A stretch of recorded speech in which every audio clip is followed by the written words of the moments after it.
एक नया विमान सैन्य विमानन की नींव हिला रहा है। हवाई प्रभुत्व की भीषण वैश्विक दौड़ में अपुष्ट रिपोर्टों से पता चलता है कि SR-72 का गुप्त परीक्षण किया जा रहा है, जो एक अगली पीढ़ी का लड़ाकू विमान है जिसके बारे में अफवाह है कि यह सबसे तेज गति वाले सेवानिवृत्त विमानों को भी पीछे छोड़ देगा। उन्नत क्षमताओं का दावा करते हुए यह पुराने मॉडलों को भी अप्रचलित कर देगा। विशेषज्ञों का मानना है कि यह तकनीकी उछाल चीन और रूस को अपने कार्यक्रमों में तेजी लाने के लिए मजबूर कर सकता है। इस बीच गाजा में डार्क स्टार के कथित परीक्षणों के बारे में अफवाहें जारी हैं। क्या वैश्विक शक्तियां आकाश में इस नई ताकत के जवाब में कोई कदम उठाएंगी? क्या इस विमान का गाजा में सचमुच परीक्षण किया गया था? हमारे साथ जुड़ें क्योंकि हम नए अमेरिकी SR-72 डार्क स्टार के बारे में जानकारी पेश कर रहे हैं, जिसका गाजा में गुप्त रूप से परीक्षण किया गया था। SR-72 की खबर ने विमानन प्रेमियों, सैन्य विश्लेषकों और तकनीकी विशेषज्ञों में जबरदस्त उत्साह पैदा कर दिया है। जब से इसके विकास की अफवाहें उड़ी हैं, लोग यह देखने के लिए उत्सुक हैं कि क्या यह अपने पूर्ववर्ती SR-71 ब्लैकबर्ड की शानदार स्थिति को बरकरार रख पाएगा। SR-71 इंजीनियरिंग का एक अद्भुत नमूना था। यह मैक 3.2 की गति से उड़ सकता था, मिसाइलों से आगे निकल सकता था और बेजोड़ गति और चुपके से टोही मिशन अंजाम दे सकता था। यह इतना तेज था कि कोई भी दुश्मन का विमान या हथियार इसे पकड़ नहीं सकता था, जिससे इसे अब तक निर्मित सबसे महान विमानों में से एक होने का गौरव प्राप्त हुआ। यह अब तक निर्मित सबसे तेज विमानों में से एक था, जो अविश्वसनीय गति से उड़ान भरने और संयुक्त राज्य वायुसेना के लिए खुफिया जानकारी इकट्ठा करने में सक्षम था। हालांकि 1998 में वायुसेना ने इसे सेवानिवृत्त करने का निर्णय लिया, जिससे अत्यधिक ऊंचाई और तेज गति से दुश्मन के इलाकों की जासूसी करने की इसकी अनूठी क्षमता समाप्त हो गई। SR-71 दुश्मन की मिसाइलों से भी आगे निकल सकता था और तेजी से लंबी दूरी तय कर सकता था, जिससे इसे ट्रैक करना या रोकना मुश्किल हो जाता था। 2007 में एक नए विमान के बारे में अफवाहें फैलने लगीं जो SR-71 ब्लैकबर्ड की जगह ले सकता था। रिपोर्टों से पता चला है कि लॉकहीड मार्टिन का स्कंक वर्क्स, जो उन्नत विमानों के डिजाइन के लिए जाना जाता है, एक बेहद गोपनीय विभाग है जो SR-72 नामक एक जेट विकसित कर रहा था। अपने पूर्ववर्ती के विपरीत इस नए विमान के बारे में अफवाह थी कि यह मैक 6 की चौंका देने वाली गति से उड़ेगा, जो SR-71 से दोगुनी है। इसका मतलब है कि यह आश्चर्यजनक रूप से 4000 मील प्रति घंटे की गति से यात्रा कर सकता है और मिनटों में काफी दूरी तय कर सकता है। इतनी तेज गति वाले विमान को रोकना लगभग नामुमकिन होगा। यहां तक कि सबसे उन्नत लड़ाकू विमान और सतह से हवा में मार करने वाली मिसाइलें भी उसे पकड़ नहीं पाएंगी। यही वजह है कि SR-72 खुफिया जानकारी जुटाने, निगरानी करने और दुश्मन के ठिकानों पर सटीक हमले करने के लिए एक आदर्श विमान है।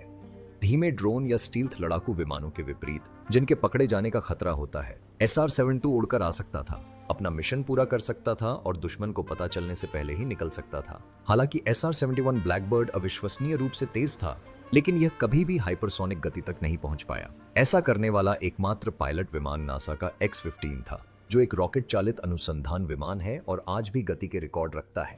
SR-37 नियमित रूप से संचालित होने वाले पहले हाइपरसोनिक विमानों में से एक होगा। इसका मतलब है कि यह भविष्य की विमानन प्रगति के लिए एक परीक्षण मंच के रूप में कार्य करेगा, जिससे शोधकर्ताओं को अत्यधिक गति और तापमान का सामना करने के लिए वायुगतिकी, सामग्री और कॉकपिट तकनीक को परिष्कृत करने में मदद मिलेगी। यह अवधारणा बूम सुपरसोनिक XB-1 के समान है, जो अगली पीढ़ी के सुपरसोनिक वाणिज्यिक यात्रा के लिए नई सामग्रियों और वायुगतिकी का परीक्षण कर रहा है। यदि सफल रहा तो SR-72 हाइपरसोनिक नागरिक विमानों का मार्ग प्रशस्त कर सकता है। हालांकि इससे निपटने के लिए पर्यावरणीय चुनौतियां भी हो सकती हैं, क्योंकि हाइपरसोनिक गति से उड़ान भरने से वायुमंडल पर ऐसे प्रभाव पड़ सकते हैं जिनका वैज्ञानिक अभी भी अध्ययन कर रहे हैं। इतने तेज विमान के निर्माण में सबसे बड़ी चुनौतियों में से एक ऐसा इंजन विकसित करना है जो अत्यधिक गति को संभाल सके। सामान्य जेट इंजन कम गति पर तो ठीक काम करते हैं, लेकिन अधिकतम 6 पर हवा इतनी तेज चलती है कि पारंपरिक इंजन ठीक से काम नहीं कर पाते। इसीलिए इंजीनियर स्क्रैमजेट तकनीक पर विचार कर रहे हैं, जो विमान की गति का उपयोग दहन के लिए हवा को संपीड़ित करने के लिए करती है, जिससे यह सामान्य जेट विमानों की तुलना में कहीं अधिक तेज उड़ान भर सकता है। 2006 से लॉकहीड मार्टिन और एरोजेट रॉकेटडाइन एक उच्च गति वाले विमान के लिए एक शक्तिशाली इंजन विकसित करने के लिए मिलकर काम कर रहे हैं। 2008 में HTV-3X परियोजना रद्द होने के बाद एरोजेट रॉकेटडाइन ने SR-72 के इंजन के डिजाइन में अपनी स्क्रैमजेट तकनीक का इस्तेमाल किया। इसका लक्ष्य एक ऐसा प्रणोदन तंत्र बनाना था जो सबसोनिक से लेकर हाइपरसोनिक तक सभी गति पर काम कर सके और मैक 5 और उससे भी आगे तक पहुंच सके। अलग अलग इंजन अलग अलग गति पर सबसे अच्छा प्रदर्शन करते हैं। टर्बोजेट इंजन पूरी तरह से रुकने पर भी मैक 2.2 तक अच्छी तरह काम कर सकते हैं। रैमजेट जो थ्रस्ट उत्पन्न करने के लिए हवा को संपीड़ित करते हैं, मैक 0.5 से नीचे अच्छी तरह काम नहीं करते, लेकिन वे मैक 3 पर सबसे कुशल होते हैं और मैक 6 तक पहुंच सकते हैं। उदाहरण के लिए SR-71 ब्लैकबर्ड में एक ऐसी प्रणाली का इस्तेमाल किया गया था जिसमें मैक 2.5 से अधिक गति पर वायु प्रवाह को आफ्टरबर्नर में पुनर्निर्देशित किया जाता था ताकि यह रैमजेट की तरह काम कर सके। हालांकि रैमजेट की भी सीमाएं होती हैं और यहीं स्क्रैमजेट काम आते हैं। रैमजेट के विपरीत स्क्रैमजेट, जिन्हें सुपरसोनिक कंबशन रैमजेट भी कहा जाता है, बहुत तेज वायु प्रवाह को संभाल सकते हैं और हाइपरसोनिक गति पर कुशलतापूर्वक काम कर सकते हैं। यही कारण है कि SR-72 को टरबाइन आधारित संयुक्त चक्र प्रणाली के साथ डिजाइन किया गया है, जिससे यह कम गति वाले टरबाइन इंजन से उच्च गति वाले स्क्रैमजेट इंजन में परिवर्तित हो सकता है। यह व्यवस्था विमान को बिना शक्ति खोए सहज त्वरण प्राप्त करने में सक्षम बनाएगी, जिससे यह अत्यधिक गति के लिए सक्षम हो जाएगा। दोनों इंजनों में एक ही वायु प्रवेश और निकास नोजल होगा, लेकिन प्रदर्शन को बेहतर बनाने के लिए विमान के भीतर अलग अलग वायु प्रवाह पथ होंगे। वायुगतिकीय तापन के कारण मैक 5 से अधिक गति पर उड़ान भरना भी एक बड़ी चुनौती है। हवा के साथ तीव्र घर्षण से इतनी अधिक गर्मी उत्पन्न होती है कि पारंपरिक धातु के एयर फ्रेम पिघल जाएंगे। इंजीनियरों को ऐसी सामग्री की तलाश करनी पड़ी जो इन चरम स्थितियों का सामना कर सके। उन्होंने कार्बन, सिरेमिक और धातु मिश्र धातुओं से बने उच्च प्रदर्शन वाले कंपोजिट के उपयोग की खोज की, जो अंतर्महाद्वीपीय बैलिस्टिक मिसाइलों और अंतरिक्ष यान में इस्तेमाल होने वाली सामग्री हैं। ये सामग्रियां अत्यधिक तापमान और दबाव को सहन करने के लिए डिजाइन की गई हैं, जिससे ये हाइपरसोनिक विमान के लिए आदर्श है। लॉकहीड मार्टिन ने विमान के एक छोटे परीक्षण संस्करण की योजना का खुलासा किया है, जिसकी लंबाई 60 फीट होगी, जो लगभग F-22 रैप्टर के आकार का होगा। यह प्रोटोटाइप एक पूर्ण आकार के इंजन से संचालित होगा और कुछ ही मिनटों में मैक 6 की गति तक पहुंच जाएगा, जो ध्वनि की गति से 6 गुना ज्यादा है। कंपनी ने इसे 2018 तक उड़ान परीक्षणों के लिए तैयार करने की योजना बनाई थी, जो उच्च गति वाले हमलावर हथियार कार्यक्रम की समय सीमा के अनुरूप था। पूर्ण आकार के SR-72 की लंबाई 100 फीट से ज्यादा होने की उम्मीद थी, जो आकार और मारक क्षमता में प्रसिद्ध SR-71 ब्लैकबर्ड के समान था। लॉकहीड का इरादा अमेरिकी वायुसेना के हाइपरसोनिक रोडमैप के तहत 2030 तक इस विमान को पेश करने का था, जिसका लक्ष्य 2020 तक एक हाइपरसोनिक हमलावर हथियार और 2030 तक एक उच्च गति वाला टोही विमान विकसित करना था। हालांकि लॉकहीड के अधिकारियों ने स्वीकार किया कि सरकारी अधिकारियों के साथ इस परियोजना पर चर्चा करने के बावजूद उन्होंने अभी तक प्रोटोटाइप या इसके इंजन के लिए धन सुरक्षित नहीं किया है। 13 नवंबर 2013 को अमेरिकी वायुसेना के chief of staff general mark Welch ने हाइपरसोनिक तकनीक के भविष्य पर टिप्पणी की। उन्होंने बताया कि हाइपरसोनिक उड़ान एक बड़ा फायदा साबित हो सकती है, क्योंकि इससे मिशन इतनी तेजी से पूरे किए जा सकेंगे कि दुश्मनों के पास प्रतिक्रिया देने के लिए बहुत कम समय होगा। उन्होंने पुष्टि की कि वायुसेना हाइपरसोनिक तकनीक पर सक्रिय रूप से शोध कर रही है, लेकिन अभी तक उसके पास SR-72 जैसे पूर्ण आकार के विमान बनाने के लिए आवश्यक सामग्री नहीं है। उन्होंने यह भी स्पष्ट किया कि वायुसेना ने इस परियोजना पर लॉकहीड मार्टिन के साथ कोई सहयोग नहीं किया है। दिसंबर 2013 तक वायुसेना ने SR-72 कार्यक्रम को वित्त पोषित न करने का निर्णय लिया। इसके बजाय उन्होंने नॉर्थरॉप ग्रुमन RQ-180 में निवेश किया, जो एक स्टील्थ ड्रोन था जिसे खुफिया, निगरानी और टोही अभियानों के लिए डिजाइन किया गया था। RQ-180 को SR-72 का अधिक किफायती और कम जटिल विकल्प माना गया, जिससे यह उस समय वायुसेना के बजट के लिए बेहतर अनुकूल था। हालांकि SR-72 को धन नहीं मिला, फिर भी हाइपरसोनिक विमानों में रुचि बनी रही। लॉकहीड मार्टिन का मैक 6 जासूसी विमान का विजन विमानन प्रेमियों और सैन्य विशेषज्ञों दोनों का ध्यान आकर्षित कर रहा है। हालांकि इस परियोजना का भविष्य अनिश्चित है, लेकिन एरोस्पेस तकनीक में प्रगति एक दिन ऐसे विमान को वास्तविकता बना सकती है। जैसे जैसे SR-72 को लेकर अटकलें बढ़ती जा रही हैं, वैसे वैसे इसकी पहचान को लेकर भी भ्रम बढ़ता जा रहा है। कई स्रोत इस बेहद गोपनीय परियोजना को गलती से डार्क स्टार कहते हैं, लेकिन इस नाम की कभी आधिकारिक पुष्टि नहीं हुई। दरअसल इस विमान का कोई औपचारिक उपनाम नहीं है। हालांकि सबसे ज्यादा इस्तेमाल किया जाने वाला उपनाम सन ऑफ ब्लैकबर्ड है।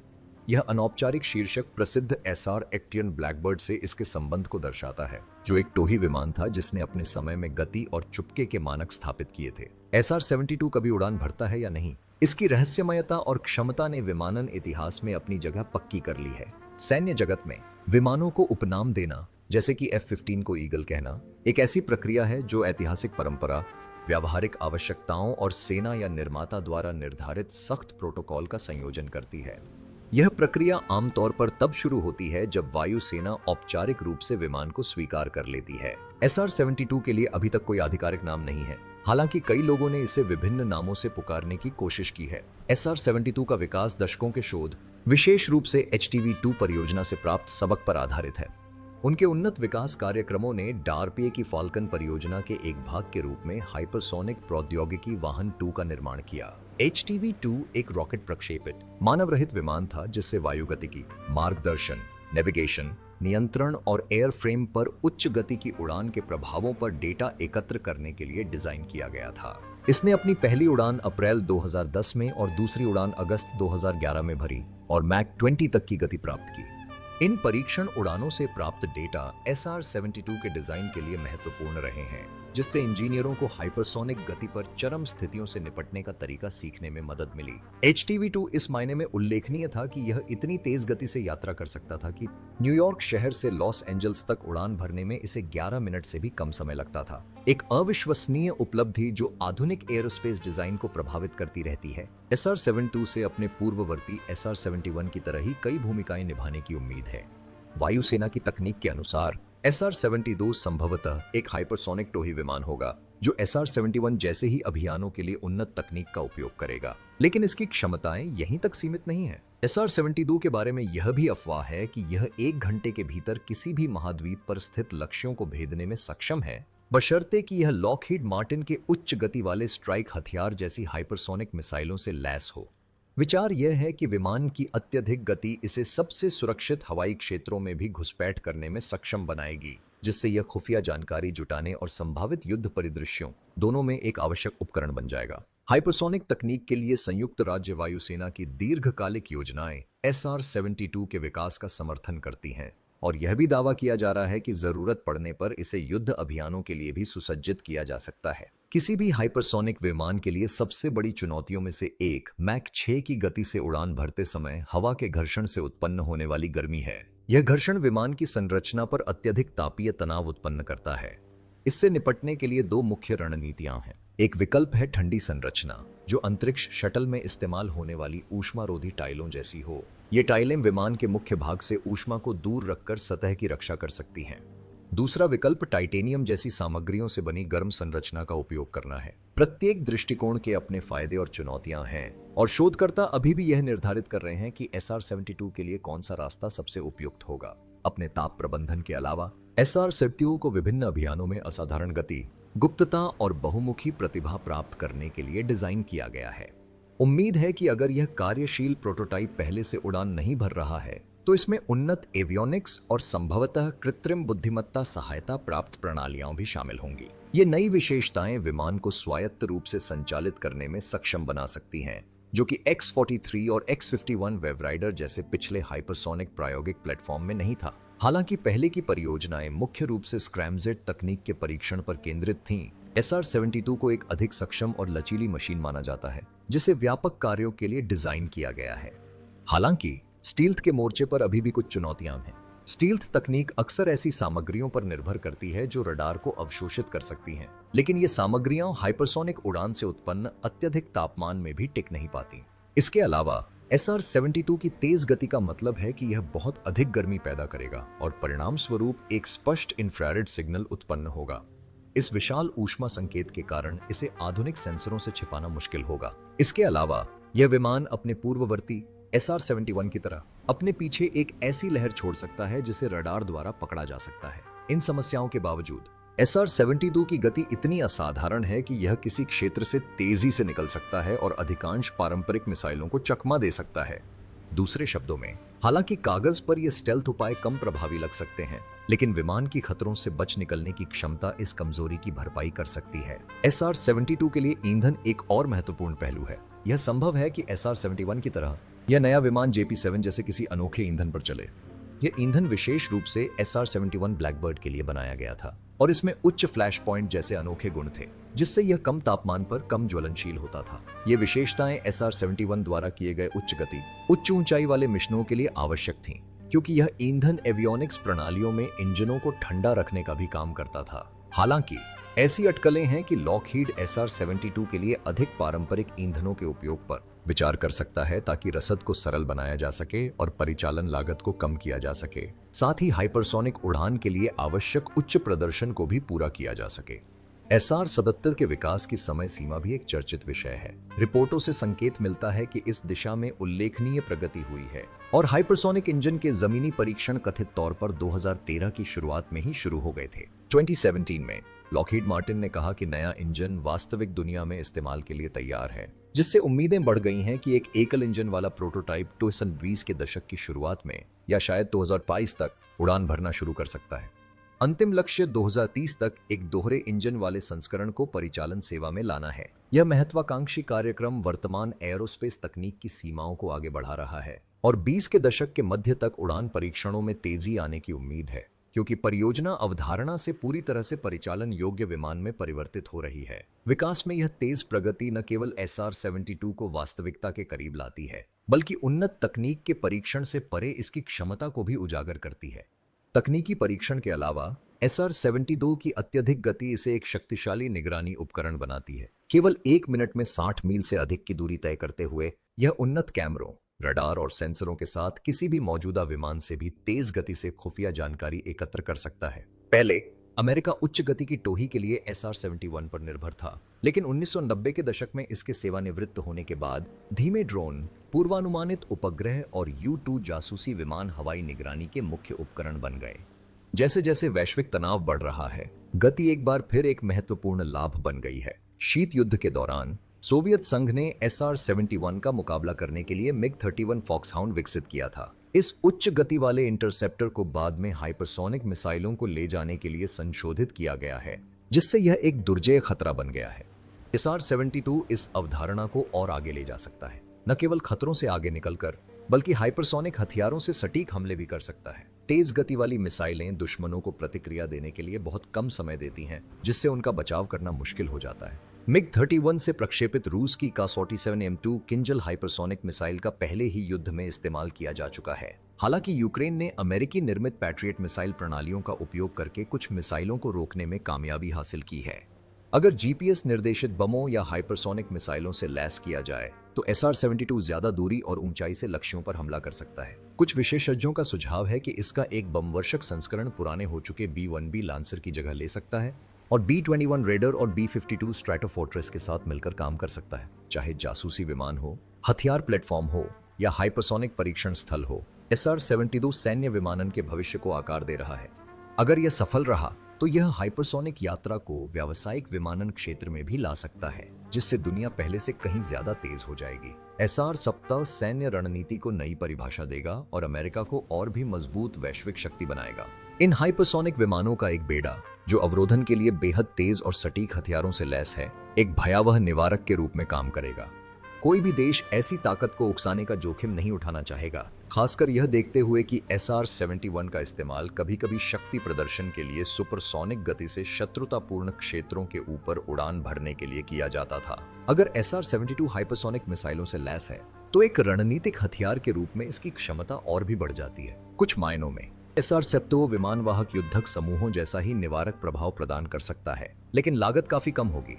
विमान वाहक पोत विशाल तैरते हुए हवाई अड्डे होते हैं, जिनके लिए हजारों कुशल कर्मियों, सुरक्षा के लिए महंगे युद्ध पोतों और भारी मात्रा में ईंधन की आवश्यकता होती है। ये दुनिया भर में शक्ति प्रदर्शन के लिए आवश्यक हैं, जैसा कि 7 अक्टूबर 2023 के बाद मध्य पूर्व में खतरों का मुकाबला करने और नौवहन मार्गों की सुरक्षा के लिए इनकी तैनाती से देखा जा सकता है। हालांकि हाइपरसोनिक SR-72 विमानों का एक बेड़ा भी ऐसी ही भूमिका निभा सकता है, जो वाहक समूहों के रखरखाव के बोझ के बिना त्वरित प्रतिक्रिया क्षमता और लंबी दूरी की मारक क्षमता प्रदान करता है। सैन्य उपयोगों के अलावा SR-72 की गति नागरिक उपयोग के लिए भी रोमांचक संभावनाओं के द्वार खोलती है। अगर एक विमान बम ले जा सकता है, तो वह यात्रियों या माल को भी ले जा सकता है। इस विचार की जड़ें ऐतिहासिक हैं। सैन्य विमानों को अक्सर व्यावसायिक उपयोग के लिए अनुकूलित किया गया है, जैसे टुपोलेव Tu-114 जो Tu-95 बमवर्षक से विकसित किया गया था, या बोइंग 307 स्ट्रैटोलाइनर जो B-17 फ्लाइंग फोर्ट्रेस पर आधारित है। इसी तरह SR-70 की तकनीक हाइपरसोनिक परिवहन विमानों के विकास को प्रेरित कर सकती है। कल्पना कीजिए कि SR-72 का एक ऐसा संस्करण तेजी से माल पहुंचाने के लिए डिजाइन किया गया हो। किसी चिकित्सा संकट की स्थिति में एक हाइपरसोनिक विमान जीवन रक्षक टीकों या उपचारों को वायरस के अनियंत्रित रूप से फैलने से पहले ही प्रकोप वाले क्षेत्र में पहुंचा सकता है। ऐसी क्षमता वैश्विक महामारी को रोक सकती है, आर्थिक उथल-पुथल और बड़े पैमाने पर हताहतों से बचा सकती है। हाइपरसोनिक यात्रा की संभावना वाणिज्यिक विमानन तक भी फैली हुई है। अगर यह सफल रहा तो SR-72 तेज गति वाली यात्री उड़ानों के लिए तेजी ला सकता है, ठीक वैसे ही जैसे बूम सुपरसोनिक XB-1 भविष्य के वाणिज्यिक जेट विमानों के लिए नई सुपरसोनिक तकनीक का परीक्षण कर रहा है। SR-72 अभी भी विकास के चरण में है, लेकिन इसका प्रभाव क्रांतिकारी हो सकता है, चाहे सैन्य निवारक के रूप में हो, सटीक प्रहार करने वाले हथियार के रूप में हो, या हाइपरसोनिक यात्रा के लिए परीक्षण स्थल के रूप में हो। यह विमानन क्षेत्र में एक बड़ी छलांग का प्रतिनिधित्व करता है। अगर यह तकनीक पूरी तरह से विकसित हो जाती है तो यह दुनिया भर में युद्ध लड़ने के तरीके और लोगों व सामानों की आवाजाही के तरीके को बदल सकती है। देखने के लिए धन्यवाद। जब तक आप यहां हैं, हमारे दूसरे वीडियो देखने के लिए अपनी स्क्रीन पर दिए गए लिंक पर क्लिक करें। वहां मिलते हैं।